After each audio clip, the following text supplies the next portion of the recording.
Halo Bapak Ibu, selamat malam. Kita kembali mengikuti pemahaman Alkitab pada Kamis malam ini. Bacaannya diambil dari Efesus 2 ayat 11 sampai 22. Biasanya kita beberapa bulan belakangan selalu membahas Injil, dan hari ini kita akan membahas surat Rasul.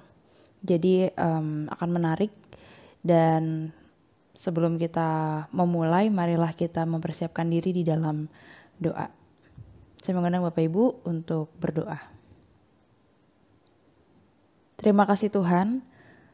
Terima kasih untuk banyak hal yang boleh kami lewati pada hari ini.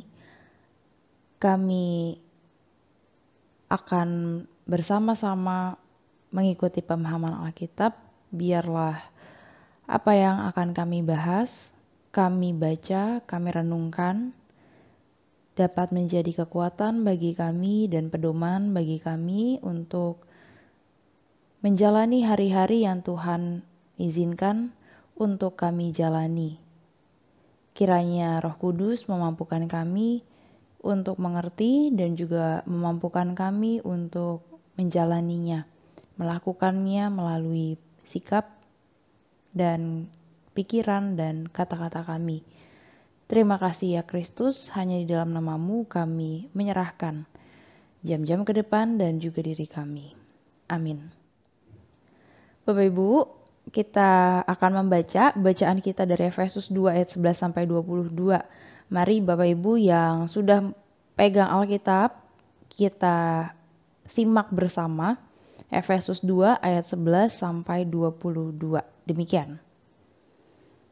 Karena itu ingatlah bahwa dahulu kamu sebagai orang-orang bukan Yahudi menurut daging, yang disebut orang-orang tak bersunat oleh mereka yang menamakan dirinya sunat, yaitu sunat lahiriah yang dikerjakan oleh tangan manusia.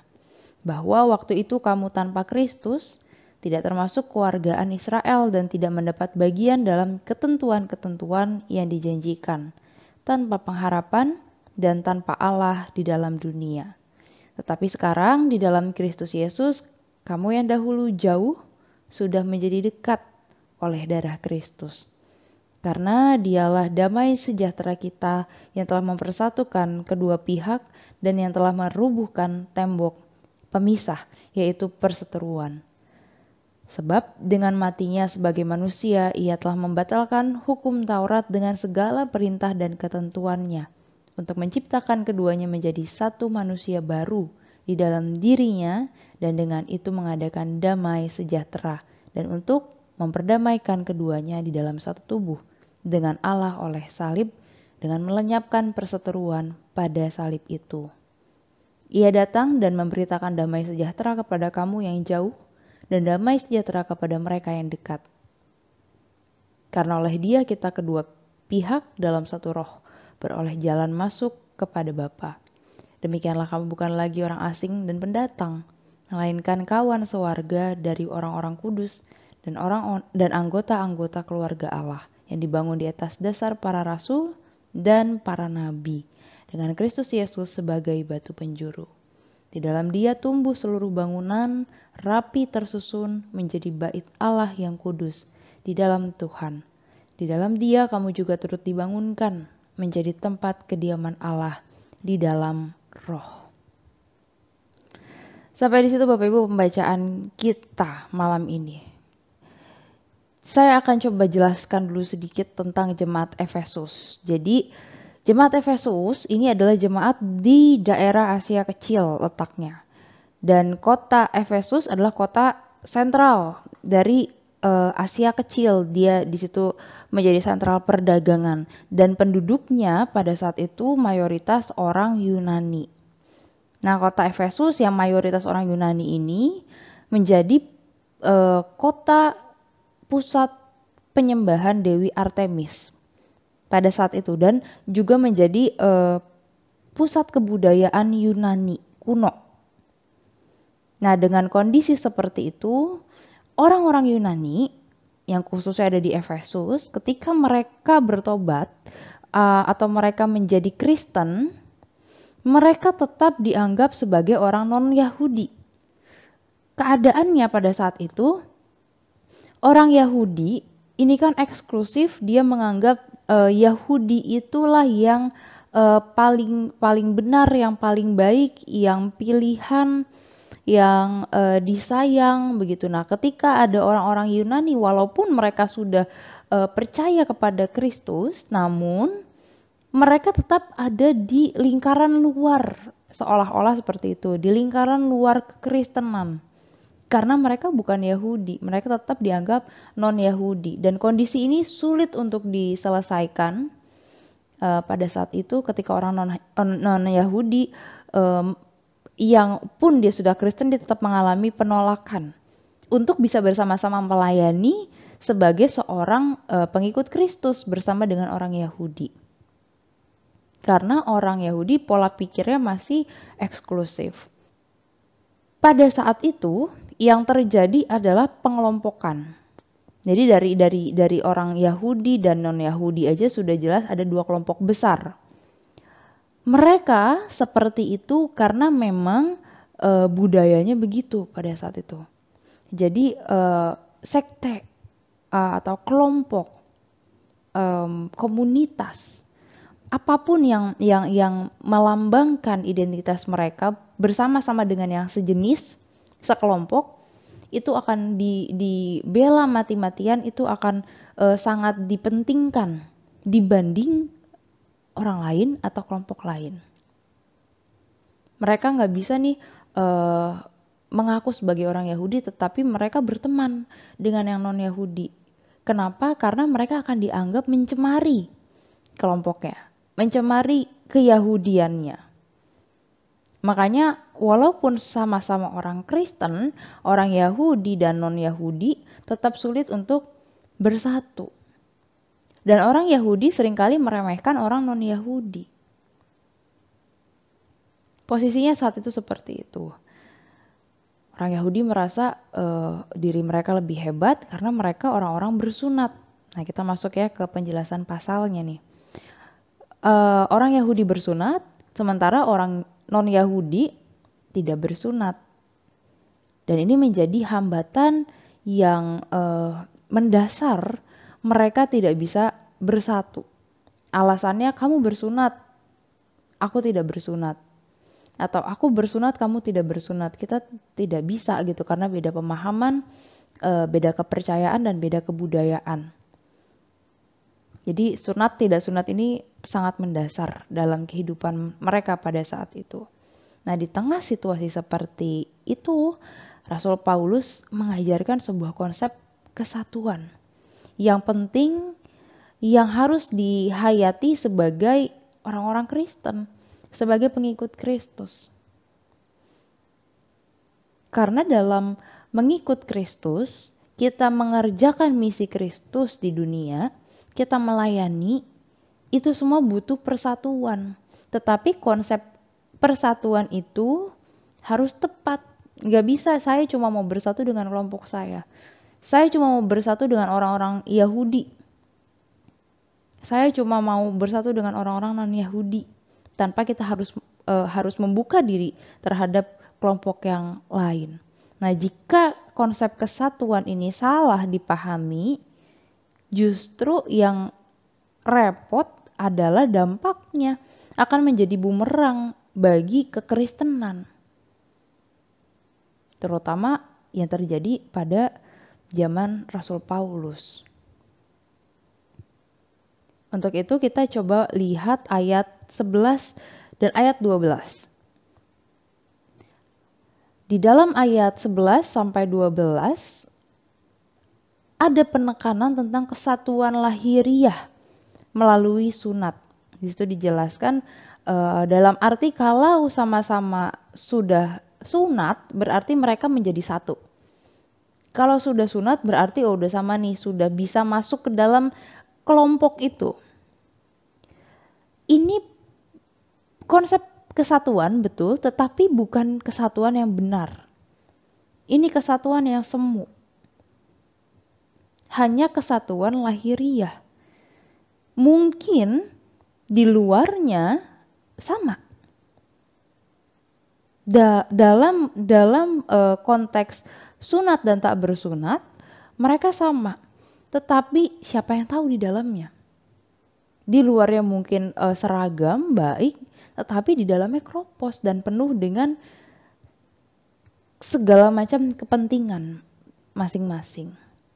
Terlihat baik tetapi belum tentu apa yang dirasakan juga baik. Terlihat baik tetapi belum tentu juga dampaknya membawa pada kebaikan yang sejati. Karena apa yang ada di dalam sebenarnya tidak baik-baik aja. Mereka hanya mementingkan yang lahiriah, yang terlihat, yang nampak. Dalam ayat 12, Rasul Paulus mengingatkan jemaat di Efesus tentang identitas mereka sebagai orang-orang bukan Yahudi yang semula hidup tanpa pengharapan, bahkan tanpa Allah. Identitas mereka tuh diingatkan kembali, ini loh, kamu tuh pernah hidup di dalam keputusasaan, tanpa harapan, tanpa Allah. Dan oleh orang-orang Yahudi mereka dianggap sebagai orang-orang yang jauh dari Allah dan jauh juga dari keselamatan. Tetapi setelah mereka mengenal Kristus, orang-orang non-Yahudi ini, orang-orang Yunani pada saat itu di konteks ini, identitas mereka diperbaharui, diri mereka diperbaharui. Mereka yang semula dipandang jauh dari Allah, jauh dari karya keselamatan Allah, kini menjadi dekat karena Kristus. Jadi Kristus telah mempersatukan semua orang yang percaya kepada Dia. Baik mereka yang semula dipandang dekat atau orang-orang Yahudi yang sudah tahu Taurat, yang sudah tahu berbagai macam hukum, atau orang-orang yang non-Yahudi, mereka yang semula jauh. Bahkan mereka nggak kenal konsep Taurat. Jadi yang dekat maupun yang sebelumnya jauh itu dipersatukan di dalam Kristus. Kedua belah pihak yang sudah dipersatukan di dalam Kristus itu kemudian menjadi sebuah keluarga besar yang disebut umat Tuhan. Jadi gak ada lagi yang menjadi orang asing, gak ada lagi menjadi pendatang di antara mereka.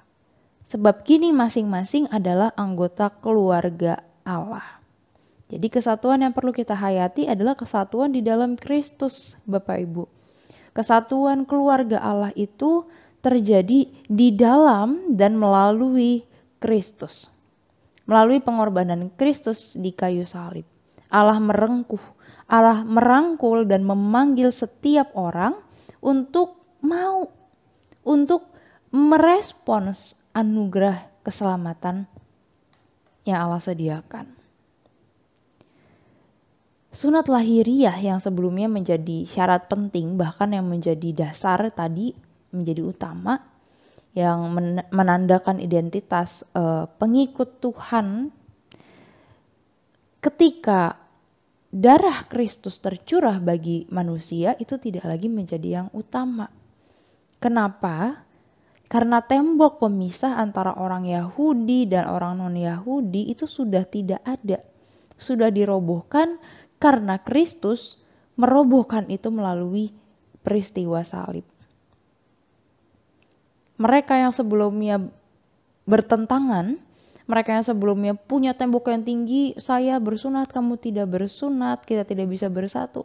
Kemudian Kristus merobohkan tembok itu dan semua mereka yang ada di posisi Yahudi maupun di non-Yahudi, mereka diundang untuk datang kepada Kristus, dan karena mereka merespons kedatangan mereka itu disebut sebagai keadaan yang baru, keadaan yang diperbaharui, dan mereka dikatakan sebagai umat Allah, keluarga Allah. Yang dahulu jauh dari Allah, kini menjadi dekat. Itu yang tadi ditulis di dalam ayat 12. Selanjutnya kita lihat ayat 15. Nah, ayat 15 ini memberi pengertian kepada kita tentang manusia baru. Nah, yang tadi diperbaharui itu ketika merespons anugerah Allah, umat yang sudah diperdamaikan itu disebut sebagai manusia baru. Baru dalam hal ini dikaitkan dengan sebuah penghayatan. Penghayatan umat akan Siapa yang dia imani? Tentu Kristus yang dimaksud. Jadi sebagai manusia baru, kehidupan pengikut Kristus, umat Tuhan ini memiliki sebuah tujuan yang sama, yaitu hidup di dalam Kristus. Kristus itu kan menghadirkan damai sejahtera, memberikan cintanya. Maka itu menjadi titik kita memulai karya dan tujuan kita berkarya. Damai sejahtera dan cinta Allah yang harus kita bagikan. Damai sejahtera Allah juga yang menggerakkan kita untuk hidup dengan siapapun yang ada di sekeliling kita. Dalam hidup kita sebagai manusia baru dengan tujuan yang sama dengan misi Allah untuk menghadirkan damai sejahtera di bumi seperti di surga, kita ini disebut sebagai kediaman Allah. Kita dibangun menjadi tempat kediaman Allah di dalam rohnya. Artinya apa? Artinya umat Tuhan itu dipanggil untuk menyatakan karya roh melalui seluruh kehidupan yang kita jalani. Baik secara individu maupun secara komunal di dalam kelompok setiap hari. Makanya dalam ayat 20 dikatakan Yesus menjadi batu penjuru bagi bangunan anggota keluarga Allah. Jadi batu penjuru itu adalah batu besar yang kokoh yang ditempatkan pada sudut utama suatu bangunan. Dan letak batu penjuru itu menjadi acuan bagi pengukuran bagian-bagian lain dalam bangunan tersebut. Jadi mengacunya ke batu penjuru itu. Nah, batu penjuru ini juga menghubungkan bagian ujung tembok yang satu dengan tembok yang di sebelahnya. Jadi membentuk sudut gitu kurang lebih. Melalui dialah, melalui Kristuslah puncak keselamatan Allah bagi dunia itu terjadi. Melalui batu penjuru ini, Kristus menghubungkan mereka yang selalu dianggap jauh, kemudian menjadi dekat. Sekalipun ada peran rasul, ada peran nabi, khususnya pada zaman-zaman perjanjian lama sebelum ada Kristus. Namun Kristus tetap menjadi pusat dari seluruh karya itu. Demikian juga bagi kita pada saat ini. Secara fisik Kristus tidak bersama dengan kita, tetapi Dia tetap bersama dengan kita di dalam bentuk-bentuk yang berbeda, yang bukan secara fisik, tetapi kehadirannya senantiasa kita rasakan. Bapak Ibu, poin-poin tadi yang kita bahas dari ayat 12, ayat 15, ayat 20 itu menunjukkan sebuah gerakan atau undangan atau inisiatif dari Allah untuk menyatukan kita, umatnya. Dimulai dari perbedaan Yahudi, non-Yahudi. Yang semula ada tembok pemisah, kemudian itu diruntuhkan. Kemudian kita disebut sebagai bangunan di mana Allah sebagai batu penjuru yang mempertemukan perbedaan-perbedaan itu. Kita perlu menghayati bahwa dalam kehidupan kita, umat Tuhan di masa kini, ada banyak sebenarnya perbedaan yang bisa menjadi sumber perpecahan ketika kita bicara tentang diri kita sebagai individu maupun sebagai komunal tadi ya. Komunal itu kan tidak harus kelompok yang besar, tetapi dimulai dari keluarga. Kemudian dimulai kelompok yang lebih besar lagi, gereja, masyarakat.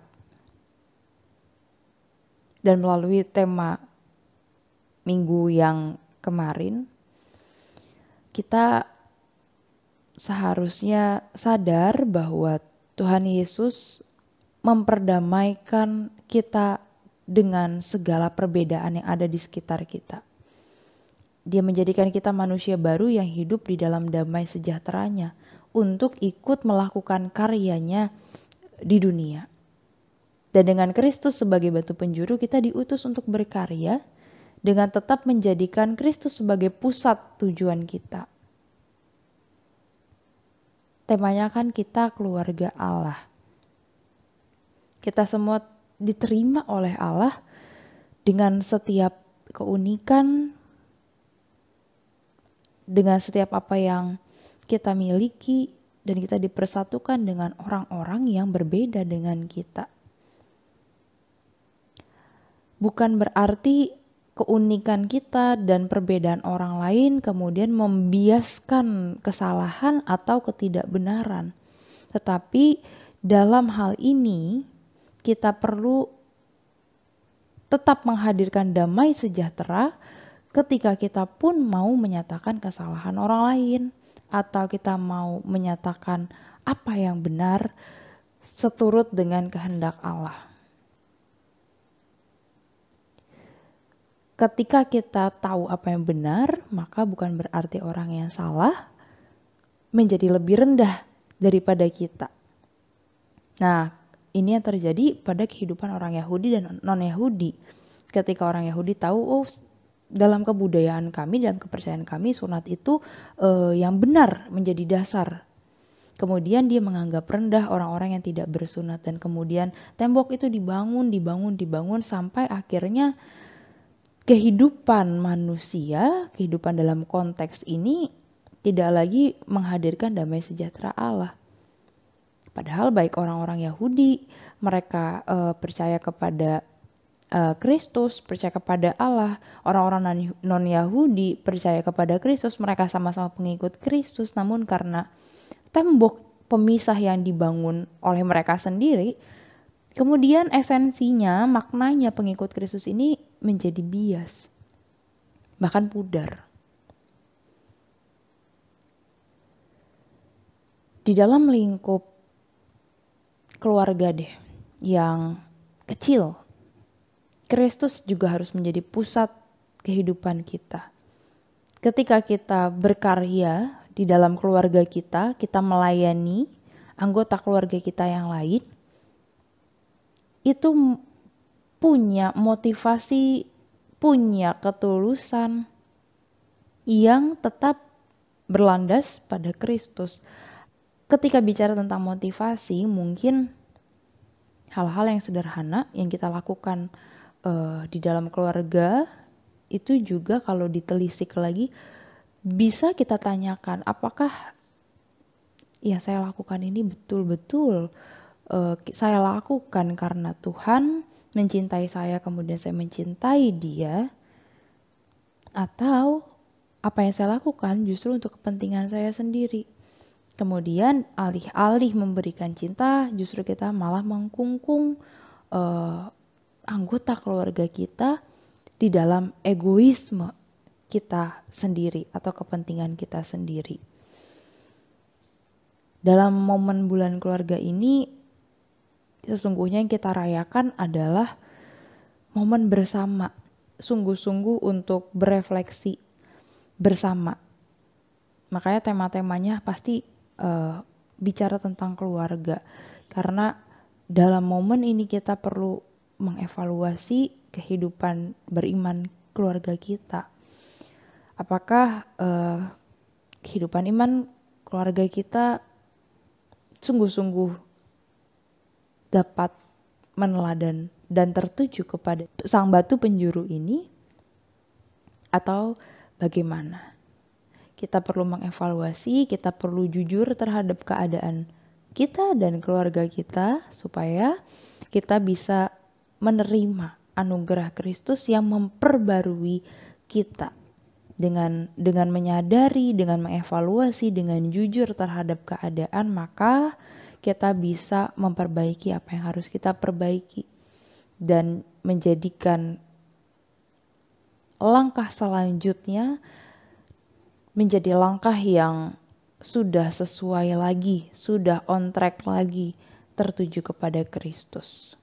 Apapun bentuknya, apapun kasusnya, apapun halnya, evaluasi diri dan keluarga bersama-sama sebagai komunitas menjadi penting untuk kita lakukan. Lebih baik lagi tidak hanya dilakukan hanya dalam bulan keluarga, tetapi juga bisa kita lakukan sesering mungkin, supaya kesadaran dan motivasi untuk berjalan bersama dan menuju kepada Kristus itu sangat-sangat dapat kita hayati. Bukan sebagai pribadi doang, tetapi juga sebagai bagian dari keluarga Allah. Bapak Ibu,